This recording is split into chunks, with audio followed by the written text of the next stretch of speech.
Hi everyone, welcome to Cookie Monster's Interpreter. My name is Amy and I'm speaking to you from Toronto in the country so-called Canada. Toronto is the land of the Anishinaabe, specifically the treaty territories of the Mississaugas of the New Credit, as well as the territory of the Haudenosaunee and the Wendat. Before we begin, I'd like to start with some thank yous. So thank you to the team at the Seoul Mediacity Biennale, as well as to my collaborator, Oliver HUSAIN, and to Aliyah Pabani, Matt Smith, and Monica Moraru, who also worked on this performance. So this lecture performance is based on something that a coworker said to me one time. We worked together on a TV show, and one day he was like, Amy, last night I was watching Tidying Up with Marie Kondo, and it's not racial, but I thought it'd be funny if there was a TV show where Cookie Monster goes around to different bakeries and reviews cookies, and you would be Cookie Monster's interpreter, like how Marie Kondo has an interpreter. And this joke slash fantasy of my coworkers stuck with me. And so today I'm going to talk about some of the ideas and feelings that are expressed in it. And we're also going to try to actually make the show here in my apartment.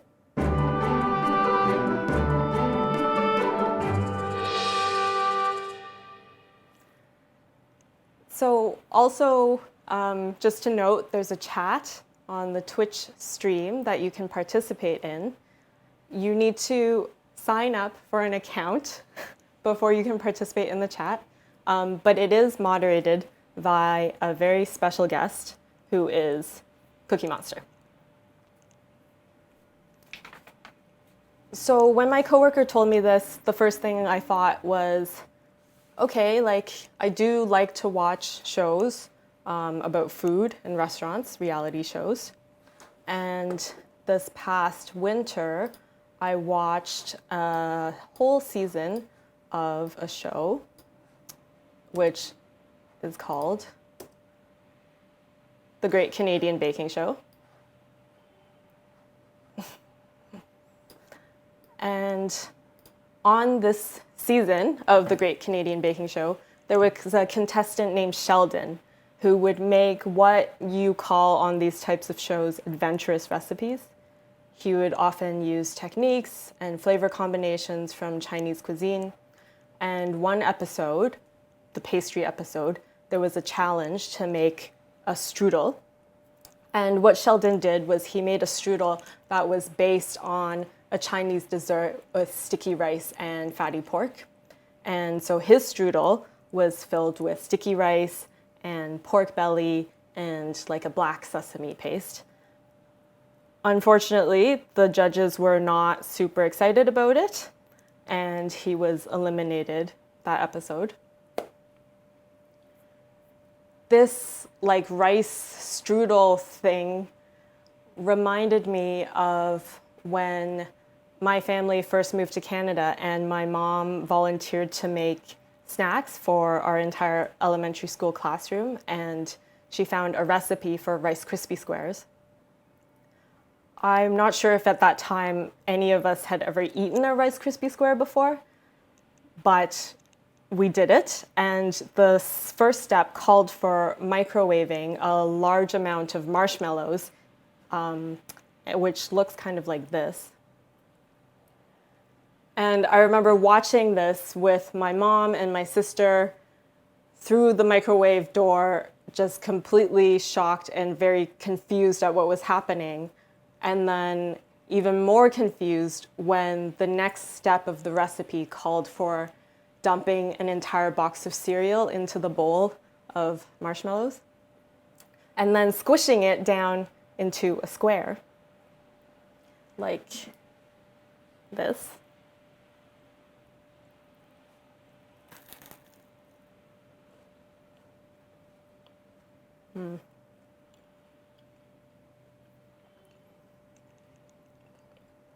It's so sweet.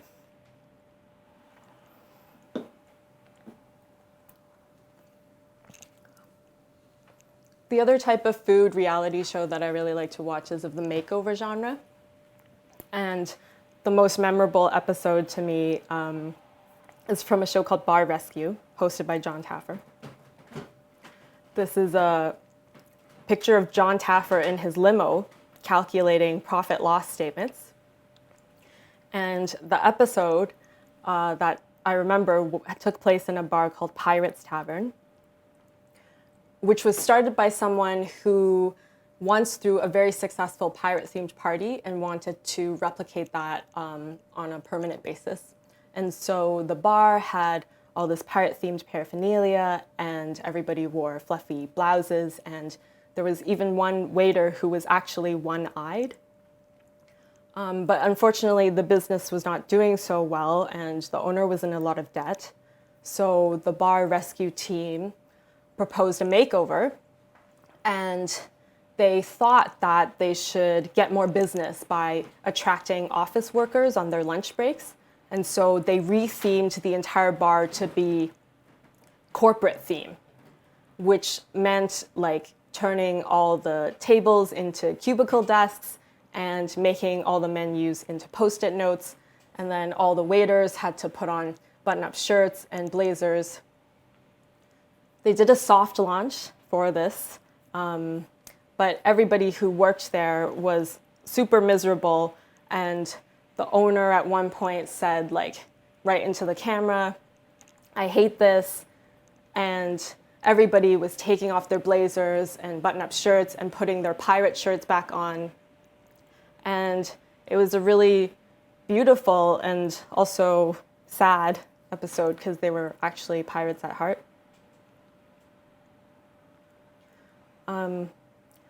I think the other reason why I like this type of show, aside from its really comforting kind of repetitive structure, is that when I was growing up, my parents ran a restaurant/diner, and it was a small kind of cafeteria space, and there was food like breakfast food, eggs, and also lunch spaghetti and sandwiches, donaires, and there would also be some Chinese food items like fried rice and noodles and stuff. This is a picture of it, Airways Deli. And that's me in the black pants and the bob, looking kind of pouty. And probably I look pouty in that photo because at the time I thought the restaurant was kind of gross. People could smoke inside back then, and so there was the smell of like cigarette smoke and food and grease, and it would stick to everything. Like it would stick to everybody's clothing and to the car, and I thought it was kind of embarrassing. Obviously, when you're young, you're embarrassed by a lot of different things. Everything's kind of embarrassing. And it's like kids are kind of obsessed with the categories of what's gross and what's embarrassing and the connection between the two. So there's all these entertainment products that cater to this kind of feeling, and it's in this kind of gross out genre.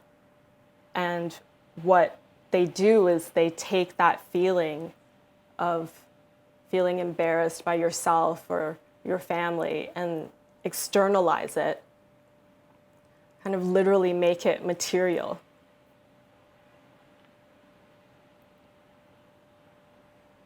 There's also this kind of underlying threat of cruelty to children. Like they shouldn't have to contend with rot or decay, but many kids do have to.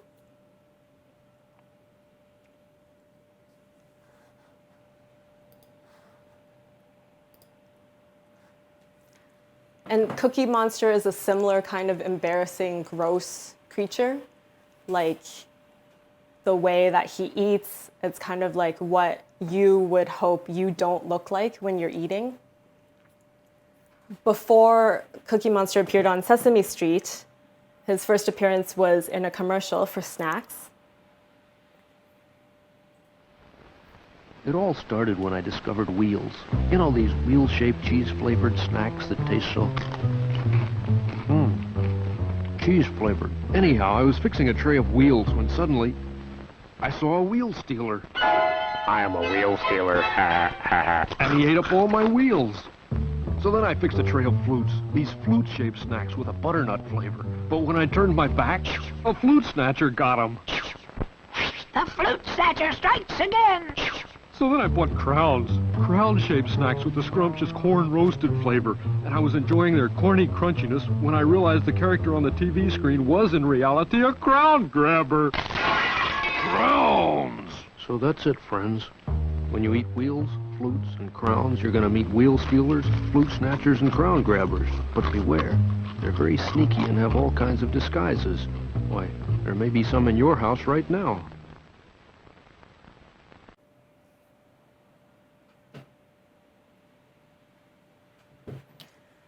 So in that commercial, Cookie Monster is a wheel stealer.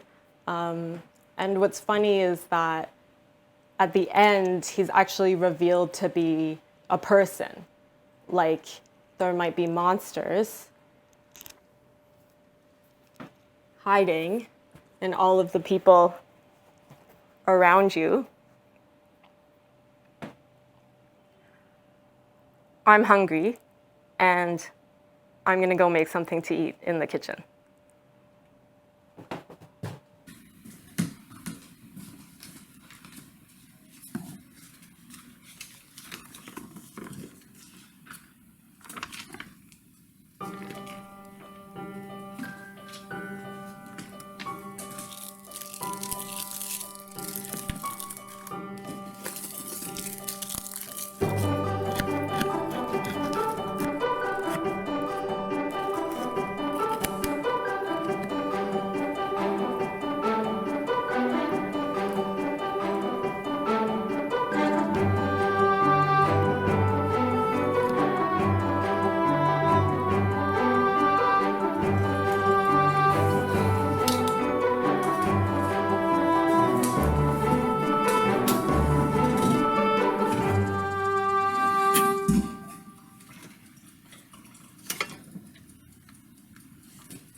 So maybe now's a good time to check in on if anything's happening on the chat.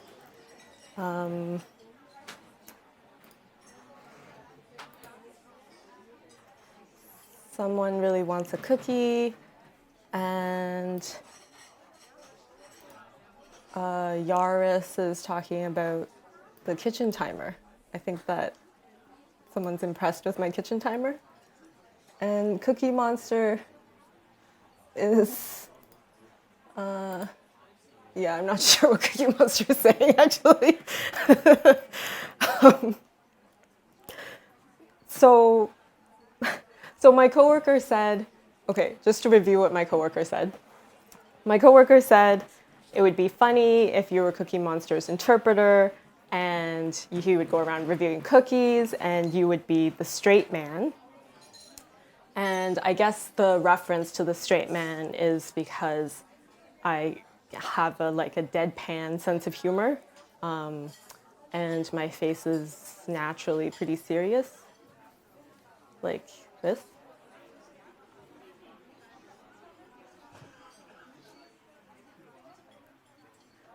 My mom, when we were taking photos as a family, my mom would always say, "You look too serious, Amy looks too serious, Amy needs to smile more." So in lots of the family photos, I'm smiling a lot, like extra.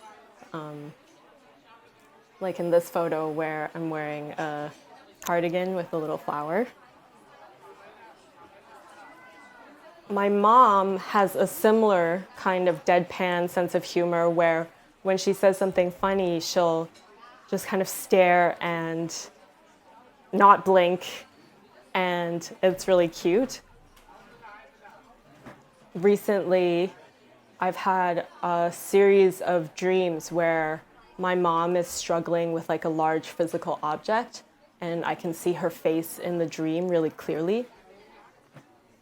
So the other night, it was a dream where there was a big stage, and I was with my sister in the audience, and we were looking at the stage, but the stage wasn't actually a stage, it was a field at the edge of a cliff.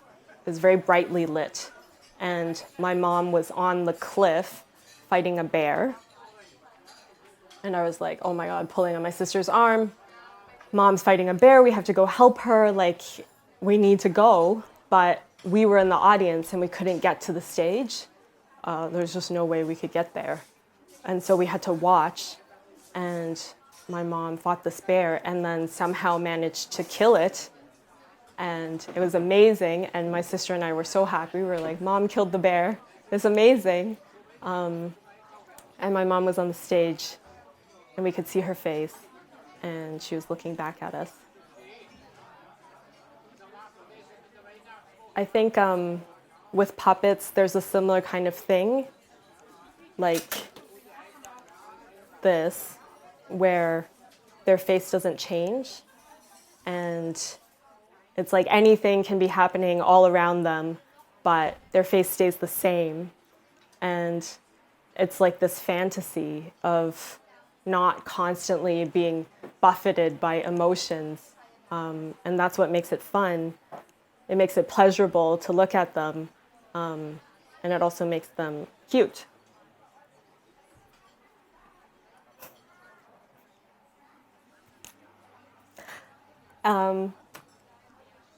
Cuteness, though, in some ways is also the opposite of grossness, in the sense that it can also elicit a type of bodily reaction.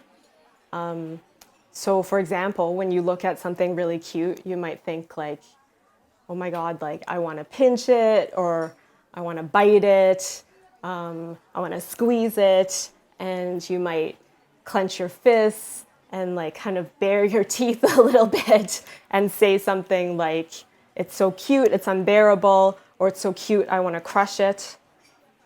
And this physical reaction has been defined and named as cute aggression. And there's actually words in different languages for it.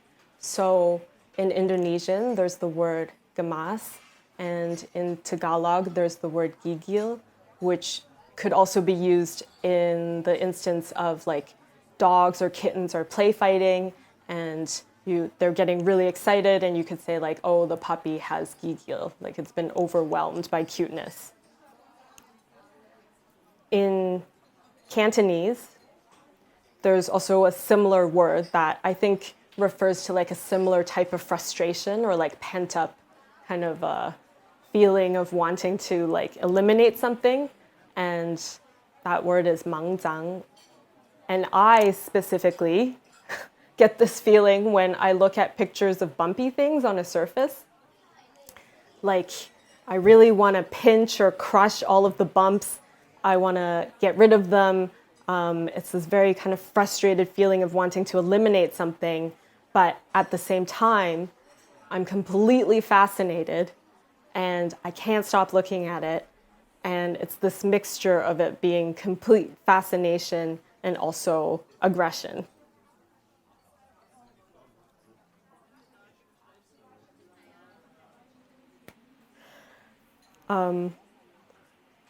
In a different instance of cuteness, this is a photo of me in the year 2006 in a cute outfit. This appeared in the do's and don'ts section of Vice magazine. It was a don't. I was a don't. And the caption reads, it's very racist. There are some Asian chicks, though, that get so into cute culture they end up looking more ridiculous than an Inuit cartoon that was just kidding. This was at a time when lots of people read Vice magazine, and so this was a very embarrassing moment for me. And it got to the point where like people would heckle me on the street about it and yell words from the caption back at me. It was really horrible. So maybe that's a good time to check on the chat to see what some strangers might be saying.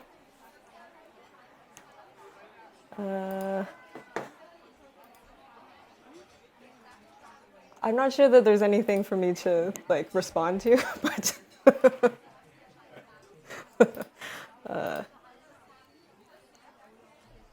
so speaking of outfits, I'm going to put on now my interpreter outfit.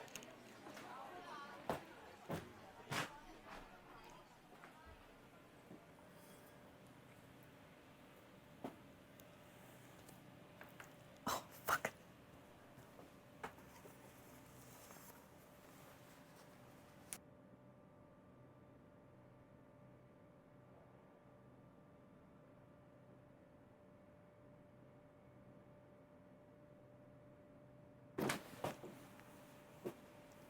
Is that okay? Yeah, okay.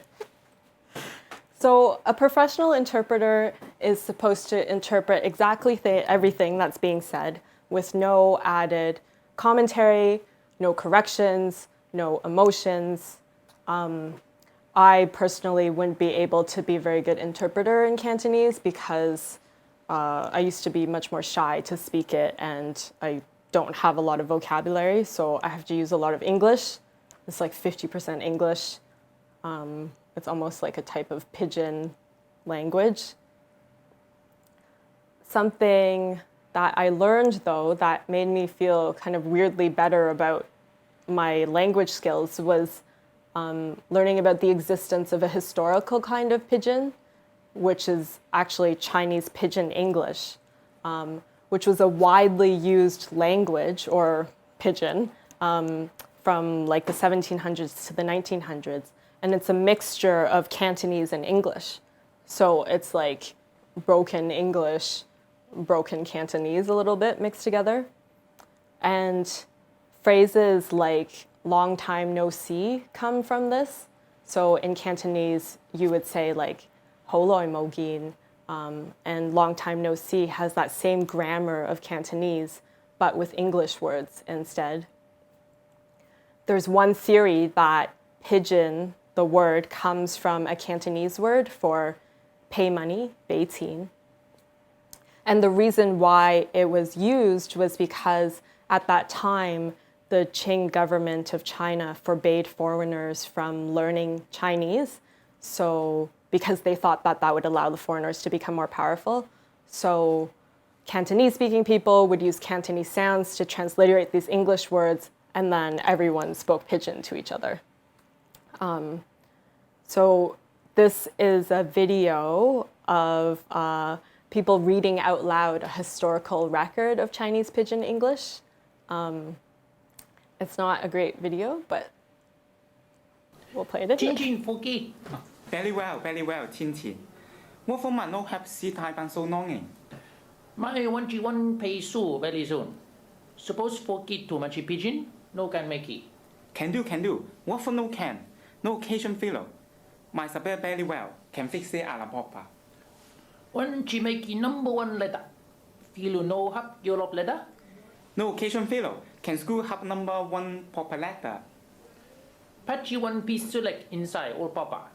Once you finish chop, can do? Can see, can sabi. School day after tomorrow. Taiwan can send one piece coolie. Come on, shop look see.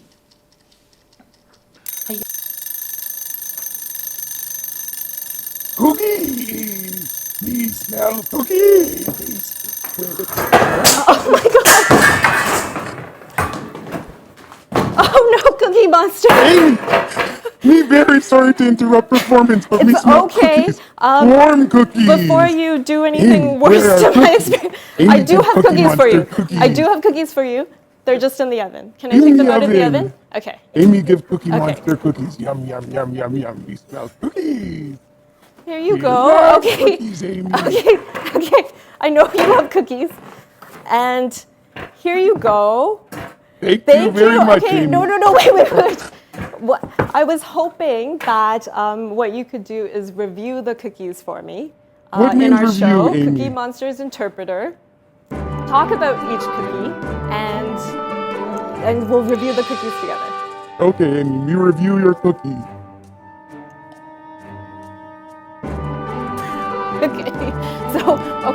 So here's the cookie, and I would be so grateful if you would review it.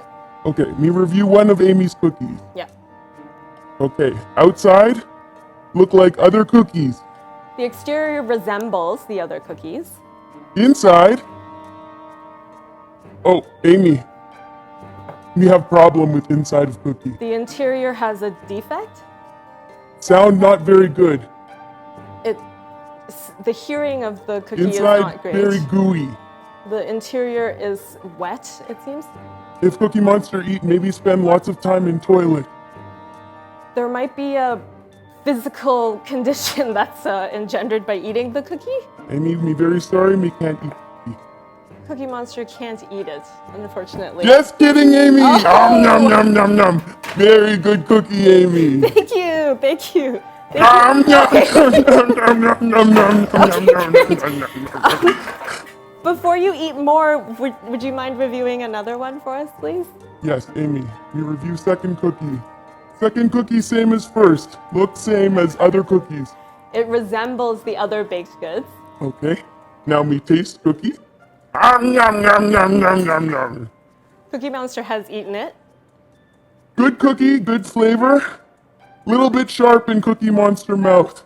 There seems to be some edges on the baked good that in Cookie Monster's mouth. Small problem. There's an Feeling issue. taste metal in mouth. There is a Small amount of pain in strange- mouth. There's Amy. sensation Small in Cookie problem with Monster's second mouth. cookie. There seems to be another issue with the cookie. Maybe need salt water. Maybe Fix Cookie Monster inside needs of to mouth a little bit. gargle. Yes. Gargle. You want to gargle, Amy? Okay. Cookie Monster needs to gargle.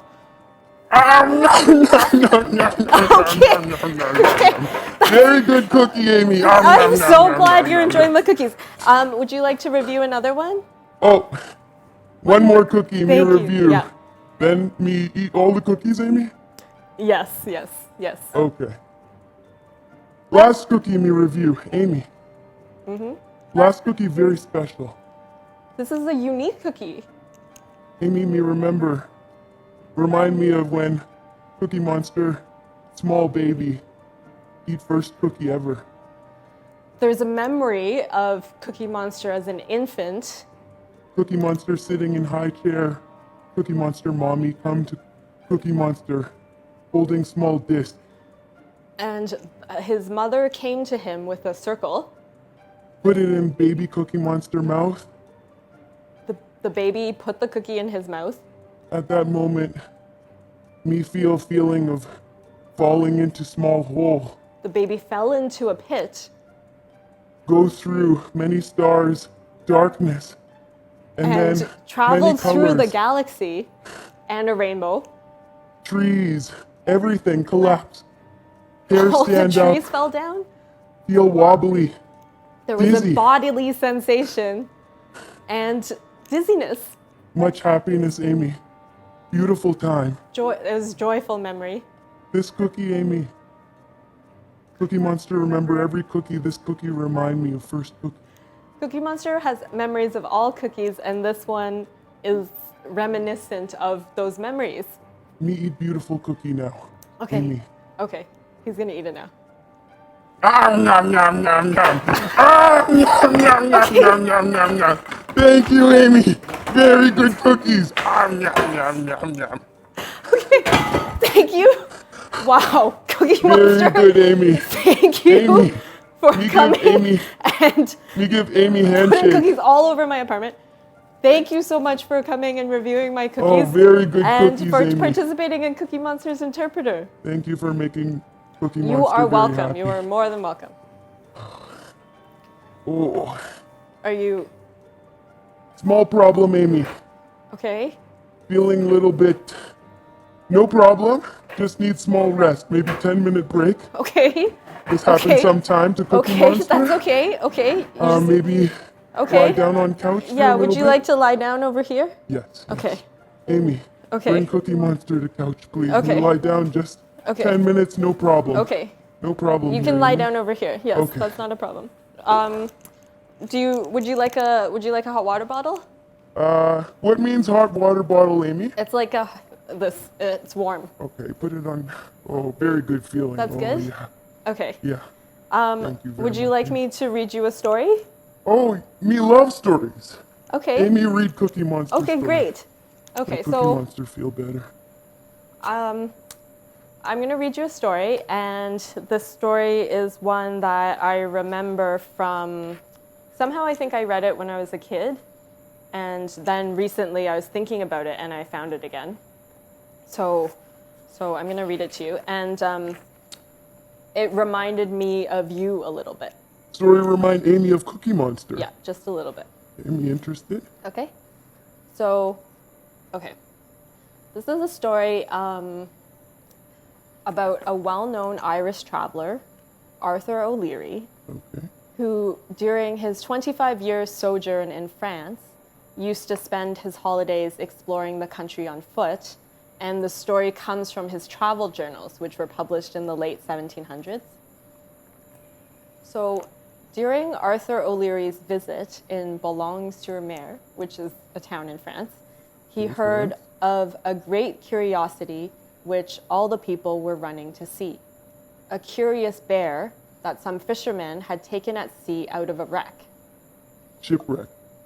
Yes, a shipwreck. Oh. O'Leary gave his 6 sous to see the wonder, 6 cents, which was shown at That's the port. money, yes, Amy? Yes. Yes. Okay. So the wonder was shown at the port by candlelight. The bear had been taught 100 tricks, all to be performed at the keeper's word of command. The bear nodded back to you when you waved at it and was able to mark in the sand the hour of the day. O'Leary was quite diverted. But it was late in the evening when O'Leary saw him and the bear seemed sulky.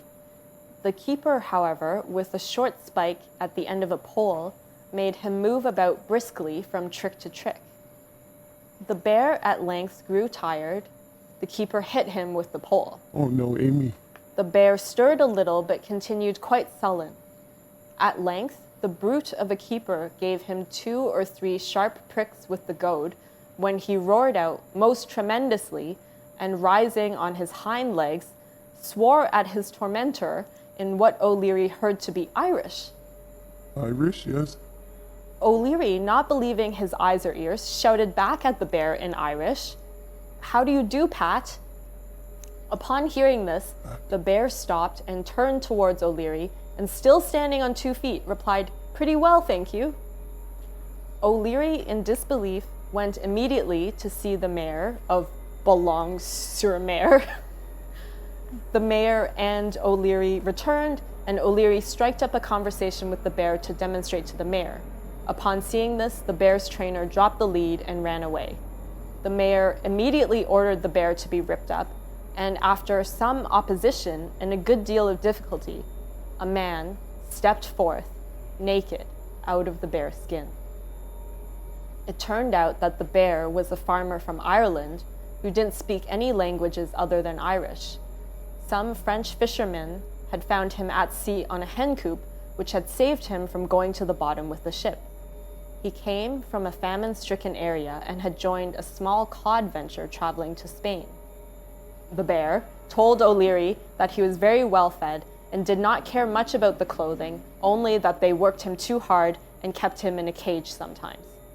He had been sewn into the bearskin with a long line of stitches down its back for 14 or 15 days.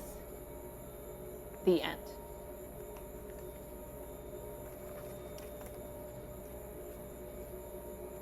Amy, Yep.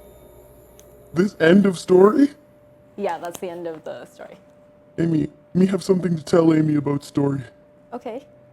Me no like the story. Okay. Do you want to talk about why? Amy, why did story remind Amy of Cookie Monster? Well, you know, there's kind of like this performing bear, and yeah, it's like the bear is performing for people. Performing is Bear's job? Yes, yes. Well, yeah, kind of. And- He was paid in food. Things down Bear back? Is that zipper, Amy? The stitches? Yes. Yeah, yeah. It's a zipper. Yeah, well, kind of, yeah, yeah. I don't think zippers existed back then. Was man performing tricks or Bear? The Amy? man in the bear skin was performing the tricks, yes. Why story remind Amy of Cookie Monster? Cookie Monster love Cookie Monster job. Every day Cookie Monster, wake up 8 a.m., gym send car, cookies inside, small juice box filled with milk. Jim have to beg Cookie Monster to leave work at end of day. Cookie Monster live Cookie Monster work. Cookie Monster not like Bear, Amy. Amy like Bear. What is Okay. meaning of story, Amy? I don't know if I really fully understand, but I'm really sorry that Cookie you don't like Monster the story. also not understand. But Amy brought story to Cookie Monster. I'm really sorry that the story Cookie Monster want to go is home now. oh no, it's Very offensive to you. upset. Very upset. I'm really sorry Finished that the with story Amy's show.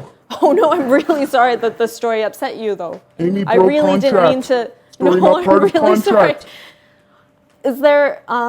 Is there something that we can do to make it like we can talk about it more, or Amy can call Cookie Monster Uber call you an Uber? or left.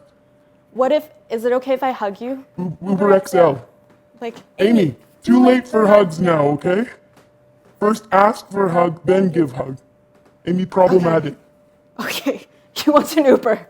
Okay, that's okay. I'm gonna call you the Uber. And I'm really, call Cookie Monster really, Uber that come in shorter time, more really expensive sorry one. about offending you because I'm really sorry. Cookie Monster not offended, upset. I'm really sorry Want to that go you're home, upset. not feeling good. I'm really sorry. The Uber is coming. Amy breach contract.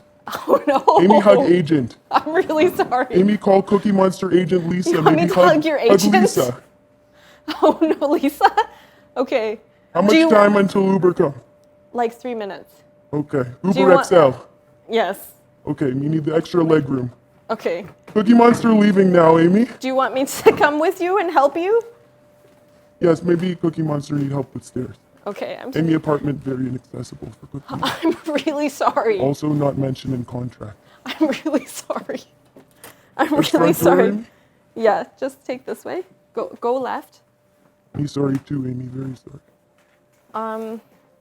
Are you gonna be okay in the Uber by yourself? You take Ubers all the time. You take Ubers all the time? Yeah, me have a pretty good rating. Maybe 4.9. One time go down to 4.8, 4.7. Me not know why. That's pretty good. I have 4.59 for some reason. 5.9. Yeah, I don't know why. Two numbers. 4.59. People very undecided about Amy. Mixed reviews. Okay, that's the door. Okay. Okay, watch it. Amy, It's raining. we Hang have something on. to tell you. We're not scared of the rain. We're scared of seeing kids outside here. You don't want to see kids? Okay, When I'll let see you kids, know. tell me. Okay, I'll let you know if I see any kids. Sometimes kids come up to Cookie Monster and want hug outside of work hours. Okay, we need to go over here to wait. Okay? Watch out because it's wet. Your feet are gonna get wet though. You don't have any shoes on. Cookie Monster don't wear. Okay, there's the curb. Okay, wait. Come over here. Hang Oh, Amy. Watch out for bike lane. How long till? on. It should be coming soon. What color license plate, Amy? It's gonna be a red kind of Mazda.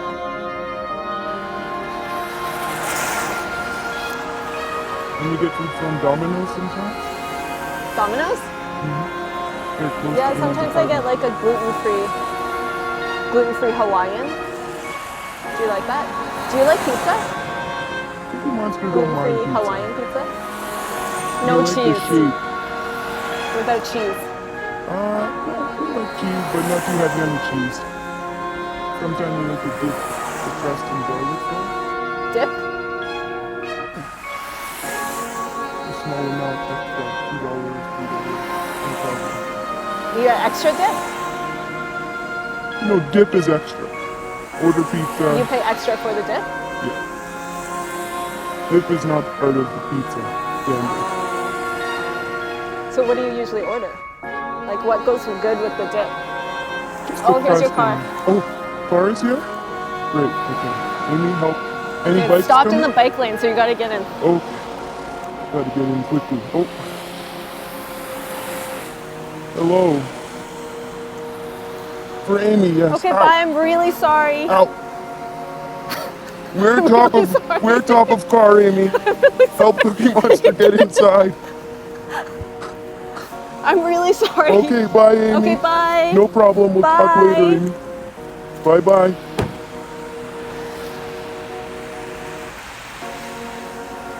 Possible to get a little extra leg in here?